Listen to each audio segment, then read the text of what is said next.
Ilang araw pa lang nakatawid na tayo sa bagong taon ng ating buhay. Sinelebrate din natin ang bagong taon at I believe na bago pa tumawid, ang taong ito ay meron na tayong pinakakahintay sa journey. Ano nga, sabi may katanungan nga, ano ba nauna, yung Pasko nga ba o bagong taon? Sabi nga, siyempre, di ba? Mas nauna siyempre yung pagdating natin Panginoon. Yung taon, kumbaga sa sineselebrate natin ba, January kasi kung tumitingin tayo sa buwan, mauna ang bagong taon. And I believe, itong taon na to, 2024, na-claim na natin, dinideclare na natin ang ating pagpapala sa ating Panginoon, di po ba? At I believe, lumalabas na naman yung ating sinasabing mga tawag dito, resolution. Instead of resolution, gagawin kaya natin goal. Ang ating mga resolution na yan. Ginogol natin kung siyempre, unang-una, yung mga finances na naman natin, hindi mawawala sa atin yan. Hindi naman masama yan. Mga finances, ginogol natin. Yung mga lifestyle natin, yung kagalingan ng bawat isa sa ating pansarili. At iba ginogol natin, yung ating pangangatawan, yung pagpayat. Siyempre, isa rin yan. At siyempre, meron pang mas higit pa dapat natin ginogol ang ating buhay. Kasi kapag walang goal ang buhay ng isang tao, lalo na bang Kristiyano, kung saan lang natin ginugugol kasi ang ating mga time. Baga, kung saan napupunta. Kasi pag gugugol kasi sa negative eh. Kung baga ginugol, inaaksaya. Kumbaga, ang pag gugugol ng mga time. Kung baga, ginugol dapat natin bilang sa Kristiyano na mananampalataya. So ready na ba tayo na matanggap ang pagpapala natin, Panginoon? So, sabi sa ating scripture sa Juan 10:10, marating ang magnanakaw para lang magnakaw, pumatay at magwasak. Ngunit dumating ako upang magkaroon ang mga tao ng buhay na ganap. Sa English, the thief comes only to steal and kill and destroy. I came that they may have life, have it abundantly. Yan.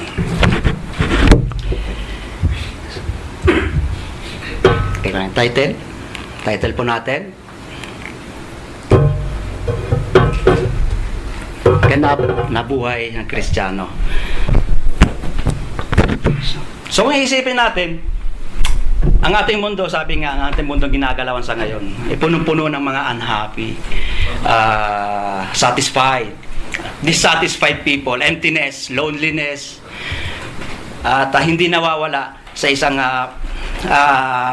tao, kumbaga, sapagkat sabi nga wala naman tayong totoong pagpupuno sa ating pansarili, kung yung sarili lang natin ang ating sinusunod.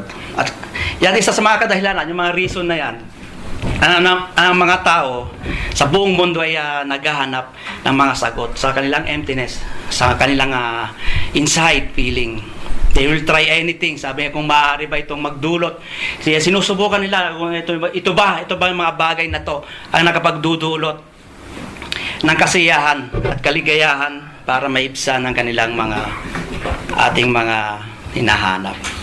Dahil sabi nga, marahil ilan din itong madahilan, mga bagay na yan sa ating naghahangad pa tayo na masigit pa.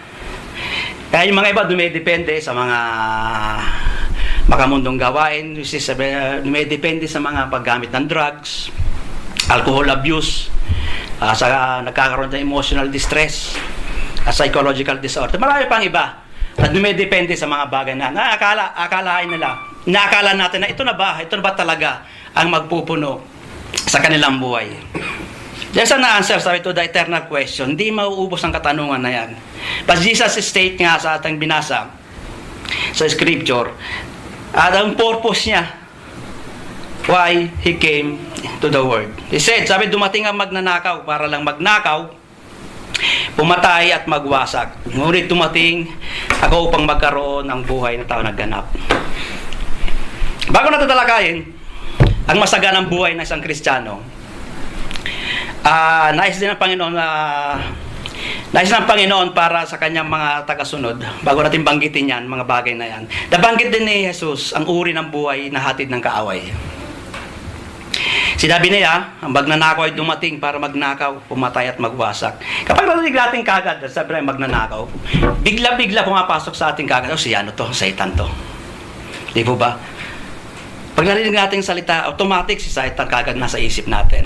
Hindi man direktahan, sabi nga, hindi man direktahan na tinutukoy na mismo si Satan yan. But nakatitiyak tayo ng mga false prophet, ang mga tinutukoy nito, ang false Messiah sa pagkakataon yan, yung false religion, ay yan ang under Satan control at under Satan direction. Yung mga magnanakaw, ano sila sinasabi sa scripture na yan. Ang magnanakaw ay kumakatawan sa ngayon is yung mga false teacher. Sila yung mga nag-aangkin yung trono ng Panginoon na sila daw ang Kristo. Doon pa lang sinabi ko, alam na kung ano ninanakaw sa atin. Kung anong ninanakaw sa anak ng Diyos. Which is yung mindset natin. Malalaman natin mamaya. Yung mga magnanakaw, sila yung dumarating para sirain yung mga kawan, yung mga plaques. Sila yung mga dumarating para sa pansariling layunin. At ang magnanakaw ay walang concern sa kanyang mga tupa. Sa kaya minasa natin. Kapag pumapasok ang magnanakaw sa isang kawan, sila yung gustong gamitin yung mga kapatiran na to. Sila yung mga gustong gamitin mga member para pansariling pakinabang ng isang magnanakaw. And Satan does not want what is best for us. Yan ang gawa ng panahon. Walang maidudulot ang kaaway sa ating mga anak ng Diyos. At madidiscern natin. Dapat ito ang isa nating mga goal natin na hindi tayo nakikinig sa mga salita ng kaaway. Ang mabuting pastol naman, samantala, ang mabuting pastol ay tunay na nais ang pinakamabuti ang kanyang hangad sa kanyang tupa sa bawat isa sa atin. Dumarating, sabi, upang magbigay na buhay na ganap. At yan ang layunin ng Panginoon sa mundong ito.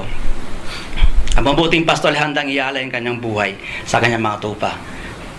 Malaki ba ang diferensya ng kaaway kaysa sa mabuting pastol? Napakalaki, di po ba? Napakalaki. Yung sumisira, nagnanakaw, ay hindi may kukumpara sa isang mabuting pastol na nagbibigay ng buhay, naganap. Dahil sa kanyang sakripisyo, maaari tayong magkaroon ng buhay na walang hanggan. This is, i-compare natin ang ganap na buhay na sinasabi ng Kristiyano. So, ibig sabihin ng Panginoon, maaari tayong magkaroon ng buhay na walang nasagana. Buhay na kasiya-siya.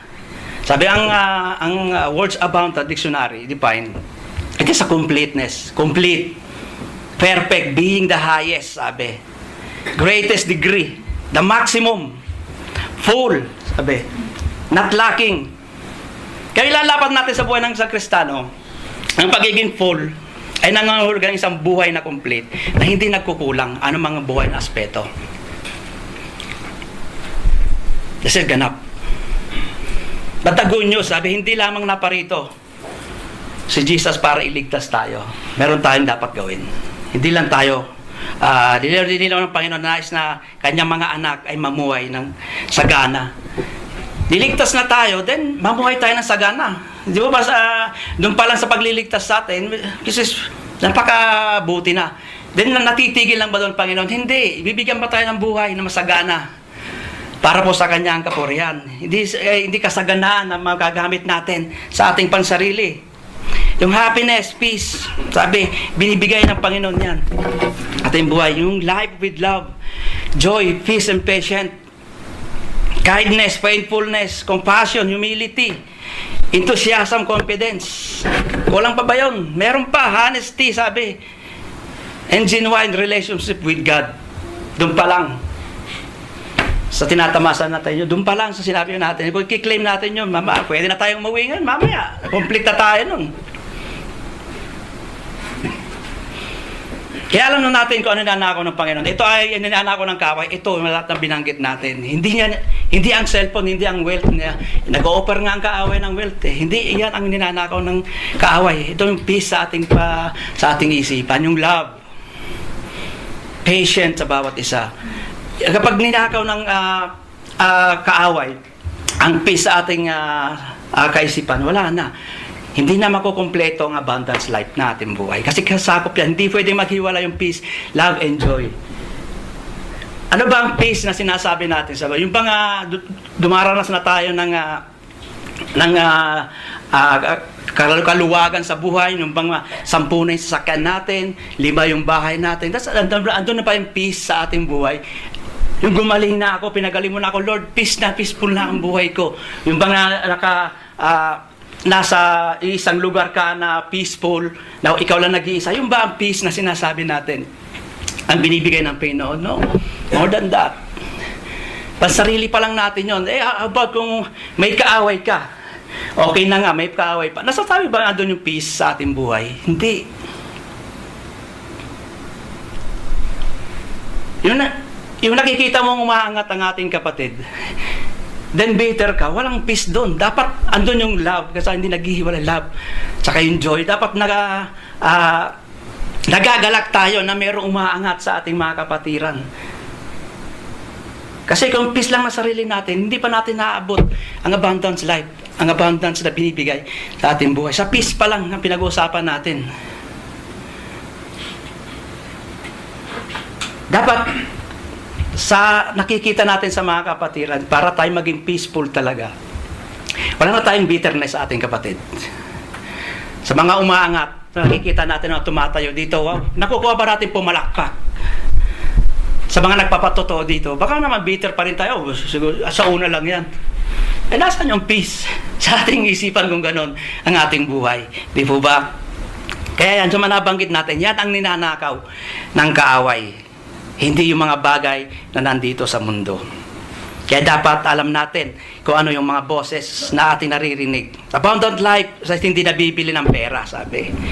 Dahil ang lahat ay nagmumula lamang sa Diyos, na siya nagbibigay ng lahat ng mabuting bagay sa atin. Abundant life, it is not a necessarily a life of comfort, sabi nga. Hindi ka kino-comfort niyan. It is not dependent of outside circumstances. Wala sa pinagdaraan natin. Hindi nakukuha ng mabilisan ang abundance life, yung ganap na buhay ng Kristiyano. Binibigay ito ng Diyos sa lahat na naghahanap. Amen.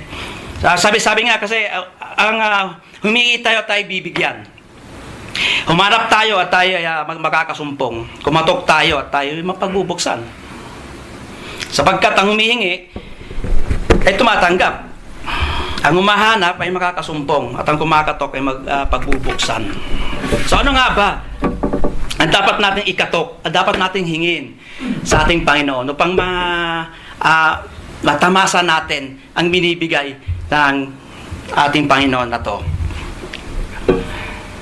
Ano mapangunahin o kailangan ng isang ganap ng buhay na Kristiyano? Una, gabay ng banal na Espiritu. Sabi, learning to ask guidance in the Lord's is an important sign in our spiritual goal. Kailangan natin humingi ng gabay sa ating Panginoon. Ang reason kung bakit natin hinahanap ang Panginoon, hindi sinisik ang abundance ng Panginoon, kung di pa natin re-receive o hindi pa natin nararamdaman yung abundance life.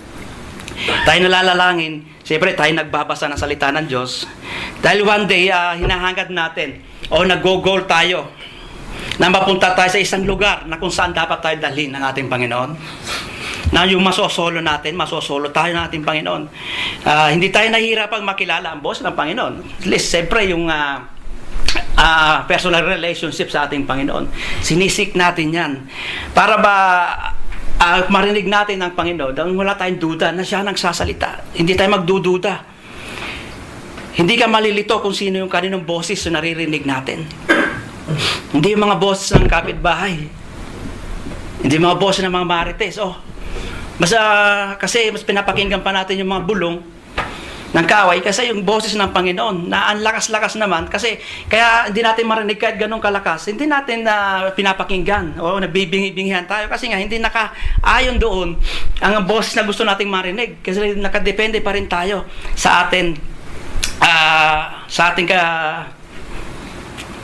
sariling kaisipan, na hindi yung kaisipan ng Lord, hindi yung boss ng Lord na ating pinapakinggan. Kaya napakaganda sa anak ng Diyos na humingi ng gabay sa ating Panginoon, sa banal, through the Holy Spirit.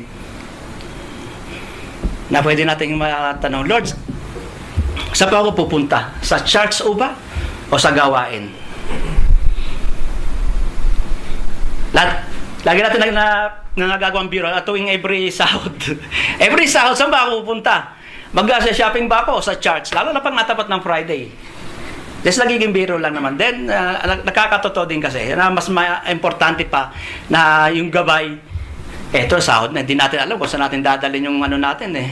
Kasi pagkakataon na to, nahawakan ko na yung sweldo ko. Then, nakakalungkot, mas inuuna yung mga dapat unahin, yung dapat natin inuuna, hindi natin pinapakinggan. Kasi yung boses ng Lord, dapat yung gabay ay dapat nasa sa mga anak doon. Lord, gagamitin mo, sabi.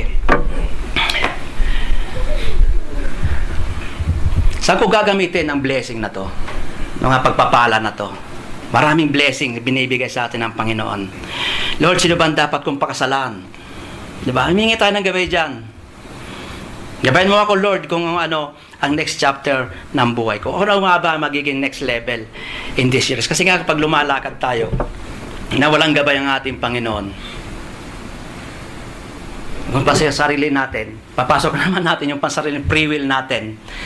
Free will, sabi nga yung New Year resolution is a free will. Free will lang yan. Walang pupuntahan ng free will natin, kundi distraction lahat, mga kapatid. Huwag na natin ipagpilitan yung free will natin.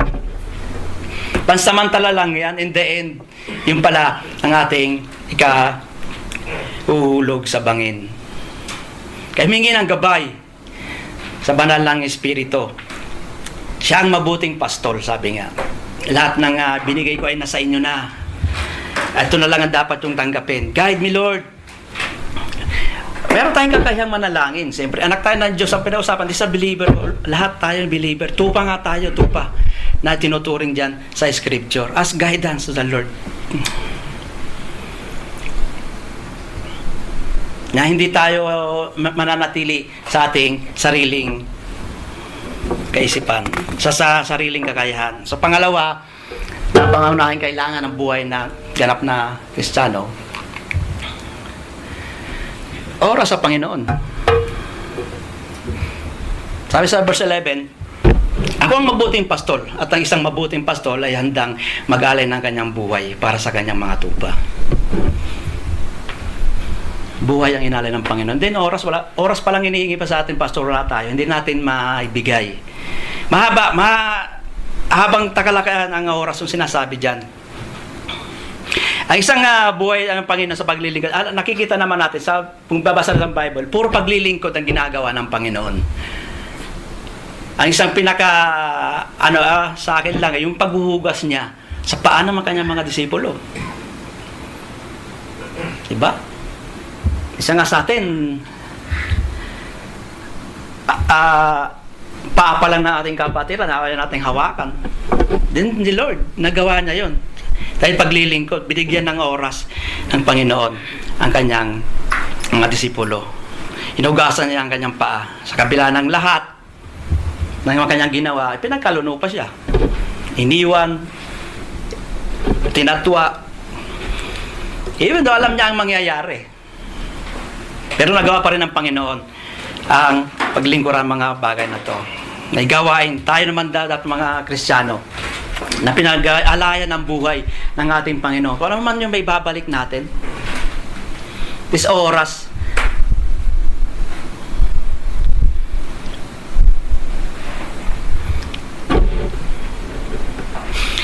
ang buhay na mayroong ang tinatangkilik na ganap na buhay ng Kristiyano, isa yung mga paglilingkod sa ating Panginoon. Tayo binigyan ng buhay para hindi lamang, sabi nga, binigyan tayo ng buhay para hindi lamang sumihot ng oxygen.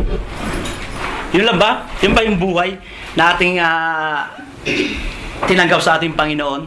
Sabi niya, life is more than eating, more than sleeping, more than working ulit. Sa survey nga, sabi nga 30% yung sleeping mo eh. Sleeping, 30% yung working, then yung sleeping, 30%, then 10%. Sabi nga, sa Lord lang. Nasa sa atin na kung paano natin i-handle yun. Kung gusto mo nga 50% yung eating mo, kasi yun ba yung life na sinasabi ng Panginoon na binigay niya? Gusto naman natin 50% yung sleeping mo, walang problema.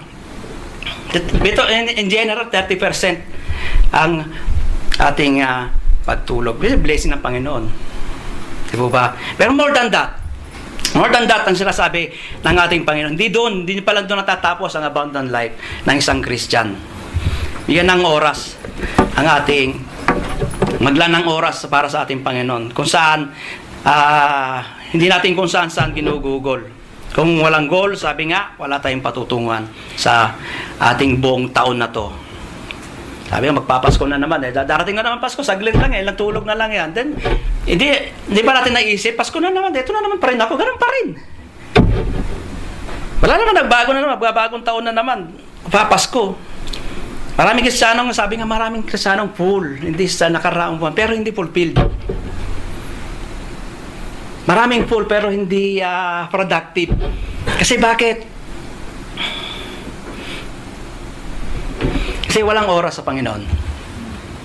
Hindi tayo naglalaan ng oras sa Panginoon. Lagi lang tayong full. Hindi tayo napupulfill dahil wala tayong oras sa ating Panginoon. Sa 3 treatise, sabi nga, treasure talent, saka yung isa, tithes. Treasure. Ang pinakagusto ko ron, is yung time. Hindi ko naman sinabi na hindi ako nagtatize, hindi naman ako nagtatalent. So, ito time talaga napaka-importante. Kaya oras ang sinabi ko dyan. Oras sa Panginoon. Kasi, kung may talent ka, gusto mong maglingkod sa Panginoon, kailangan mo pa rin maggawa ng oras para makapag-practice. Time pa rin ang gugugulin mo ron kahit may talent ka. Ano yung talent mo kung wala ka naman time? Di ba? Hindi yung tatayo na lang tayo rito, kakanta na kagad. Wala kang tayo, hindi ka nag-time, nag-practice. It's importante talaga yung time. Pag kukulan natin ng time, ang ating talent. Ganon din sa treasure. Paano ka makakapagbalik sa ating Panginoon? Kung yung tatamad-tamad ka naman, anong source ng ating treasure kung tatamad? Wala kang time magtrabaho, puro ka absent sa work. Di ba? Kaya sabi nga natin, yung oras, yung ginagawa natin, lahat ng bagay na ginagawa natin, isipin natin kasi na si Lord ang ating panaglilingkuran. Para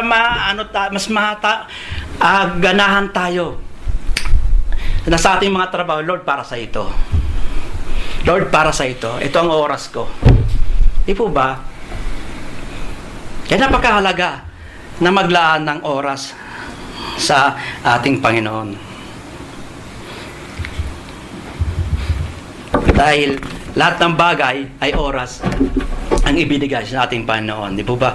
At kami din na mga tumatayo rito, yung mga nag-aral, mga nagtuturo, kailangan din namin ng time para mag-aral. Pag-aralan yung banal na salita. Hindi kung kailan yung schedule namin, doon pa lang kami tatayo. Di ba? Kasi walang time.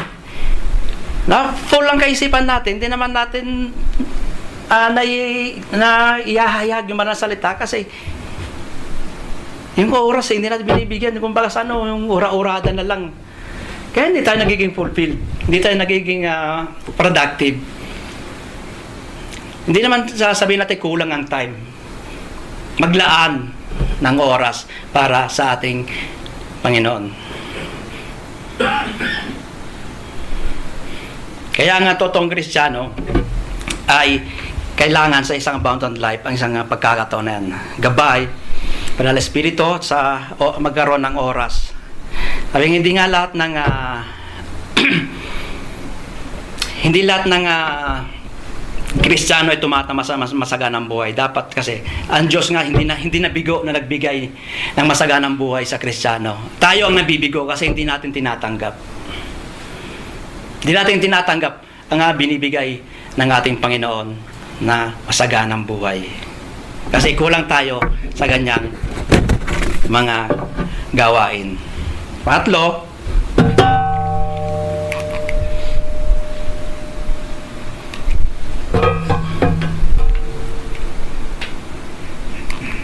Yan. Ay, magpas na. Alab ng pananampalataya. Kung humingi na tayo ng gabay sa banal na espiritu, then meron na tayong time. Then ito, pag-alabin naman natin ang ating pananampalataya. Sabi ng Panginoon sa scripture, may mga tagapagturo na nauna na sa akin, na katulad ng mga magnanakaw. Ngunit hindi nila pinakinggan ang aking mga tupa. Bakit? Kasi naniniwala sila na si Jesus ang pintuan. He is the only way and the truth. No one comes to the Father except through me, sabi. Hindi nila pinapakinggan. Maraming pastol, sabi nga, na hindi pinapakinggan ng tupa ko, hindi sila nakikinig. Kasi naniniwala sila na si Jesus ang pintuan. Ganon din dapat tayo. Ang sino man pumasok sa pamamagitan ko ay maliligtas, sabi ng Lord. Alam ng tupa kung ano yung pintuan na papasukan nila. So tayo ba, pag narinig natin ng boss ng Lord, pumapasok din ba tayo sa pintuan? Bisis yung pintuan, ito yung path ng Panginoon, yung kalooban niya. I believe this 2040 mga kapatid, i-challenge tayo ng ating Panginoon sa ating pinapalalangin ng mga goal. I-challenge tayo. At ang gustong sabihin ng Panginoon na mag-prepare. It's a challenge na pahirapan ka. Mag-prepare tayo sa darating itong year na to. Sabi nga na gusto na maging sagana ang buhay natin. Maging victorious, maging meaningful naman. Sabi ng Panginoon yan eh.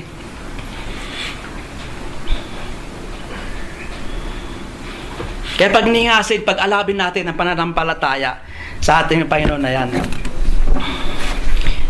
Kapag pinagpapala tayo ng Panginoon, sabi, kitang-kita naman natin eh. Ang mga pagpapala na dumarating, kitang-kita na, oh, Lord, pinagaling ako. Amen, Lord. Napakabuti mo. Kitang-kita natin na promote tayo. O pumayat na ako, Lord. Salamat sa aking victorious. Pero paano naman ang tanong? Kung hindi naman ibinigay ng Lord, yung mga ating goal na tinatamasa, ang taas ng expectation natin kapag pinagpapala tayong buong linggo pala na to, Huwebes, nandito ka na, Biyernes ang gawain. Amen. Kitang-kita natin yun, di po ba? Ang tanong, hindi na ibinigay yung mga gusto natin. Andun pa rin ba yung pananampalataya natin? Andun pa rin ba yung alab ng pananampalataya natin? Sabi nga, the love of God is abundant. Ano ibibigay ng Panginoon? Abundant. Siyempre yung kasagana, siya ay masagana. Kaya ibibigay ng Lord ng kasaganaan sa kanyang mga anak. Manalig pag-alabin natin sa faith over fear. Huwag tayong mag-alangan kung talaga yung boses na nga ba ng Lord ang ating naririnig. Sabi, kapag sinabi kasing hindi yan ang pintuan na papasukan mo. At sinasabi na ng ating mga leaders, hindi yan ang pintuan na para sa iyo. Minsan hindi natin narinig na bibingi-bingihan tayo kasi nakadepende pa rin tayo sa ating sariling pintuan. Hindi yan para sa iyo, kapatid. Hindi yan trabaho para sa iyo. Ang hirap pakinggan, lalo pag ang laki ng sahod ko rito, laki ng opportunity na rito, laki ng pagkakataon ko. Bakit hindi para sa akin the Lord? Halos 3 times sa dating sahod ko. Pero sabi ng Lord, hindi yan ang pintuan. Hindi yan ang pintuan mo. Hindi yan ang dapat pakasalan mo. Sabi sa'yo, di ba? Ang hirap pakinggan, lalo kung 30 years old ka na. Okay, 40 years old. Sige, sorry sa mga 30 years old. 40 years old ka na, hindi ka pa nag-aasawa. Hindi yan ang para sa'yo, anak. Sabi, siyempre, ang hirap tanggapin nun. Hindi pala, ito, 40 years old na ako. Ito ang pintuan mo para sa'yo. Sasabi niya ni Lord sa inilalabas ko yung mga tupa. Alam ko sa kanyang-kanyang pangalan at pinapasok. Meron silang pagkakataon na labas-pasok doon sa pintuan. Kasi nga, bakit labas-pasok? Kasi yun na yung path na binibigyan ng Panginoon. Ito na ang way ninyo, dito na kayo. Sabi ng Lord. Ibang pinto doon, hindi para sa iyo yun. Ha? Kasi kahit alam na bibingi-bingi na lang kasi tayo, hindi yan eh. Kasi hindi natin tatanggap pa rin ang abundance life na binibigay. Ayaw natin tanggapin eh. Ito na eh. Will ng Panginoon yan eh. Sabi nga sa Kawikaan, sa Proverbs, maaaring ang tingin natin, itong daan na tinatahak natin ay matuwid, ngunit kamatayan pala ang dulo nito. Minsan, hinayaan nga lang tayo ng Lord, sige, makulit ka, then, para ikaw mismo makapag experience, eto nga, doon pa lang natin sasabihin, Lord, mali pala ako. Diba? Itinutuwid ka nga eh. Tinuturo yung mga hindi dapat sa atin. Yung say no ng Lord, isang protection sa atin yan, mga kapatid. Kaya huwag natin susuwayin. Yung pananampalataya natin, dapat manatili sa ating Panginoon. Kaya yung mga yung mga dating umiyak sa kanila nga hindi na pangasawa, iniyakan nila. Yung pala, wrong. Tama lang pala yung pinakasalantiyan, kasi ito pala magiging buhay ko, di ba? Thank you, Lord, thank you, marirealize mo, totoo nga pala, kaya pala inilihis ako ng Panginoon dito, hindi ito ang pinto ko. Samantalang iniyak-iyakan ko pa to. Then, sa next na life marriage life mo, napaka-buti ng Panginoon sa'yo, napaka-success mo, di ba? Marirealize mo, di ba? Sayang lang yung luha ko rito. Thank you, Lord. Tama pa ganun tayo. Di ba? Ito naririnig na natin to. Dapat sa una pa lang, para hindi na tayo umiyak pa. Para hindi tayo magsisi pa sa bandang uli. Ito na, digin natin boses, yung pananampalataya sa ating Panginoon. Hingi tayo ng gabay ng Holy Spirit, then yung mag-alay, maghandog tayo ng paglanang oras, Panginoon, then alap ng pananampalataya.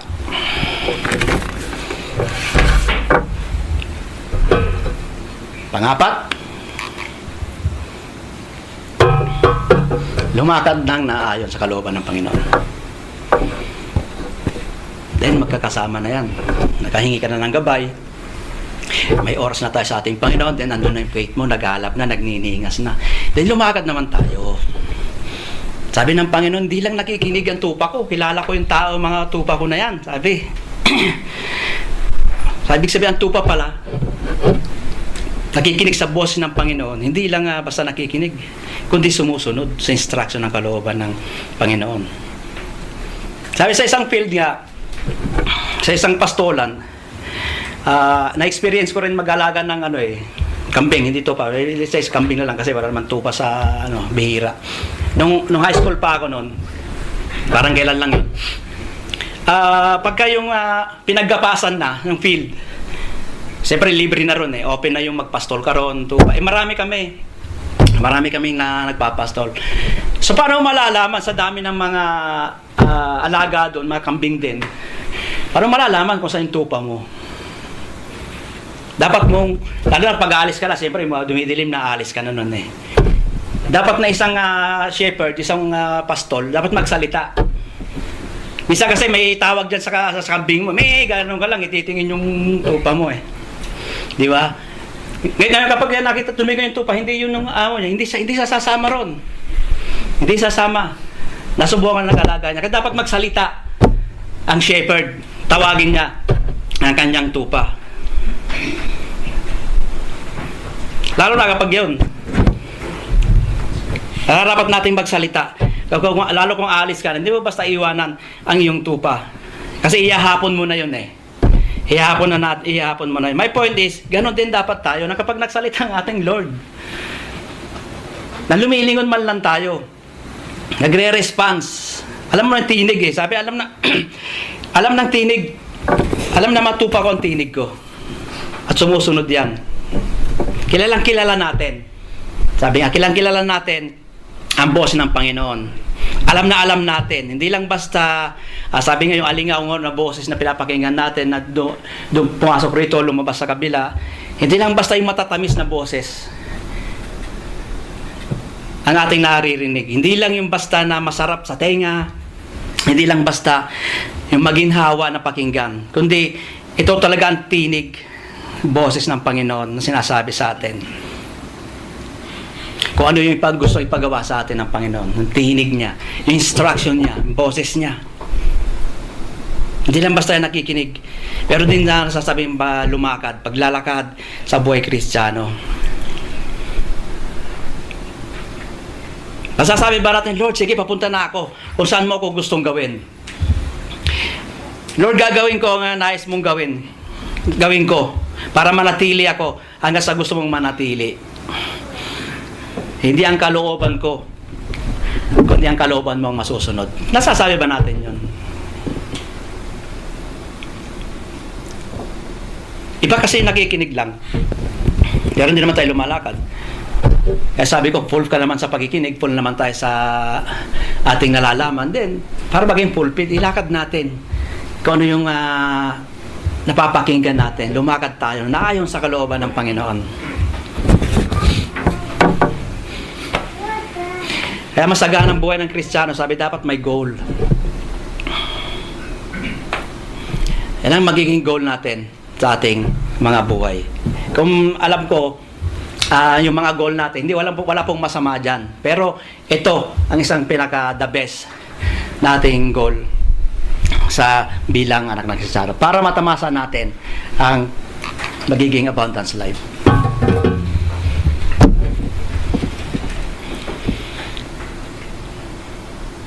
When we are focused in reach goal that are meant to glorify God, He will guide us towards success, and that is abundant life.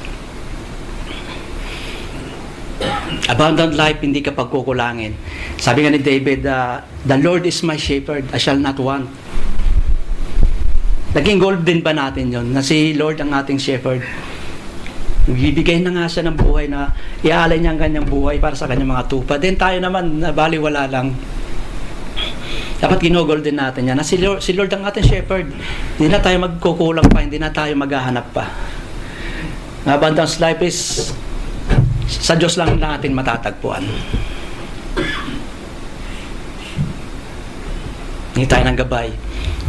Magbigala ng oras at yung pananampalataya natin ay dapat nagniningas para lumagad tayo na naayon sa ating Panginoon. How about us? Sabi nga, kasama pa sa goal natin ng mga ating mga nabanggit na yan. Lumalago ba tayo sa buhay ng Kristiyano? Oo, sapat na ang buhay. Sapat lang na buhay lang tayo.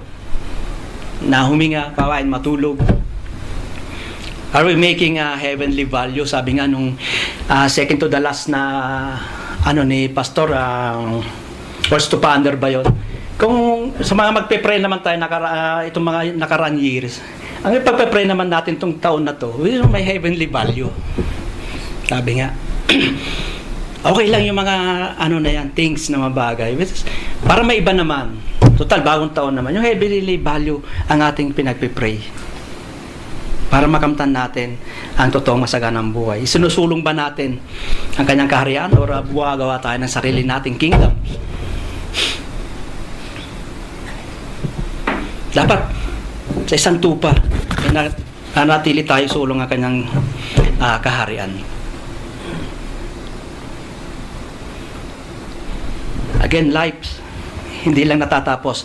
Ang life, sabi nga, ang buhay ay hindi lang nag-uumpisa sa bagong taon. Hindi lang nag-uumpisa ang buhay kung tayo mawawala na sa mundong ito.